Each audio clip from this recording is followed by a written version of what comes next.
Chapter 65 That God preserves things in being. Now, from the fact that God rules things by his providence it follows that he preserves them in being. Indeed, everything whereby things attain their end pertains to the governance of these things. For things are said to be ruled or governed by virtue of their being ordered to their end.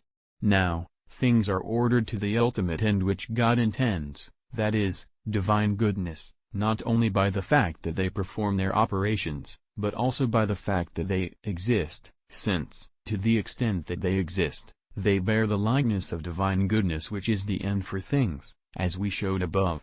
Therefore, it pertains to divine providence that things are preserved in being. Again, the same principle must be the cause of a thing and of its preservation, for the preservation of a thing is nothing but the continuation of its being. Now, we showed above that God, through his understanding, and will, is the cause of being for all things. Therefore, he preserves all things in being through his intellect and will. Besides, no particular univocal agent can be the unqualified cause of its species. For instance, this individual man cannot be the cause of the human species, for hand would then be the cause of every man, and, consequently, of himself, which is impossible. But this individual man is the cause, properly speaking, of that individual man. Now, this man exists because human nature is present in this matter, which is the principle of individuation. So, this man is not the cause of a man, except in the sense that he is the cause of a human form coming to be in this matter. This is to be the principle of the generation of an individual man. So, it is apparent that neither this man, nor any other univocal agent in nature, is the cause of anything except the generation of this or that individual thing. Now, there must be some proper agent cause of the human species itself. Its composition shows this, and also the ordering of its parts, which is uniform in all cases unless it be accidentally impeded. And the same reasoning applies to all the other species of natural things. Now, this cause is God, either mediately or immediately. For we have shown that he is the first cause of all things.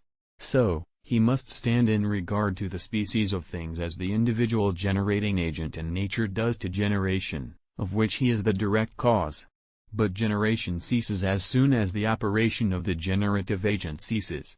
Therefore, all the species of things would also cease as soon as the divine operation ceased. So, he preserves things in being through his operation. Moreover, though motion may occur for any existing thing, motion is apart from the being of the thing. Now, nothing corporeal, unless it be moved, is the cause of anything, for no body acts unless by motion, as Aristotle proves. Therefore, no body is the cause of the being of anything, insofar as it is being, but it is the cause of its being moved toward being, that is, of the thing's becoming. Now, the being of anything is participated being, since no thing is its own act of being, except God, as we proved above.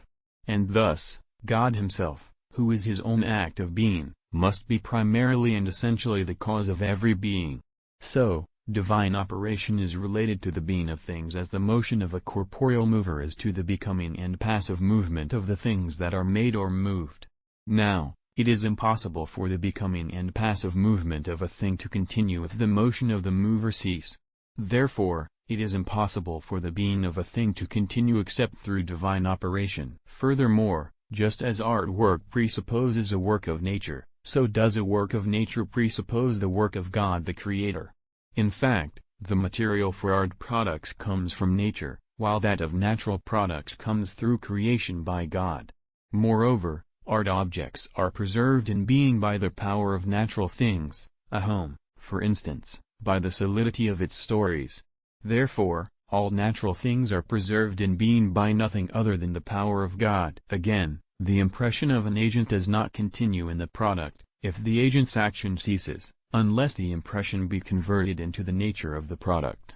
Indeed, the forms of things generated, and their properties, remain in them after generation until the end, since they become natural to them. And likewise, habits are difficult to change because they are turned into a nature.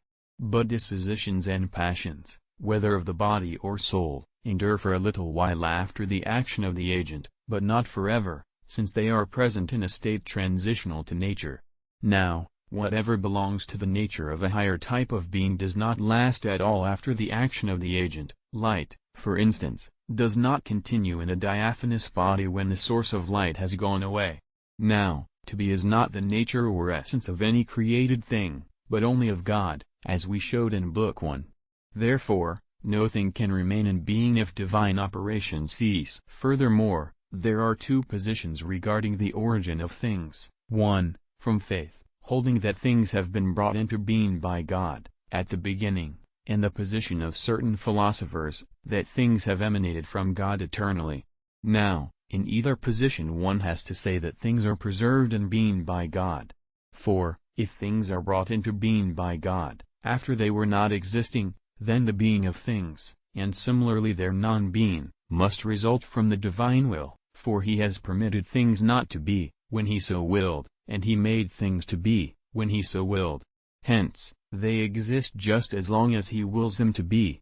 Therefore, his will is the preserver of things. But, if things have eternally emanated from God, we cannot give a time or instant at which they first flowed forth from God.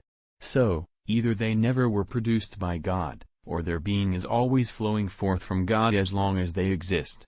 Therefore, he preserves things in being by his operation. Hence it is said, upholding all things by the word of his power. And Augustine says, the power of the Creator, and the strength of the Omnipotent and all-sustaining is the cause of the subsistence of every creature. And, if this power were ever to cease its ruling of the things which have been created, their species would at once come to an end, and all nature would collapse.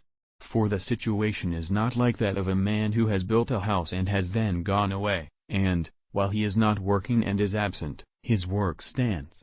For, if God were to withdraw his rule from it, the world could not stand, even for the flick of an eye. Now, by this conclusion the position of the exponents of the law of the mores is refuted, for, in order to be able to maintain that the world needs God's preservation, they took the view that all forms are accidents, and that no accident endures through 2 instants. So that, in this view, the informing of things would be in continuous process, as if a thing would not need an agent cause except while in the process of becoming. Hence, also, some of these people are said to claim that indivisible bodies could last for about an hour if God were to withdraw his governance from things. Also, some of them say that a thing could not even cease to be unless God caused in it the accident of cessation. Now, all these views are clearly absurd.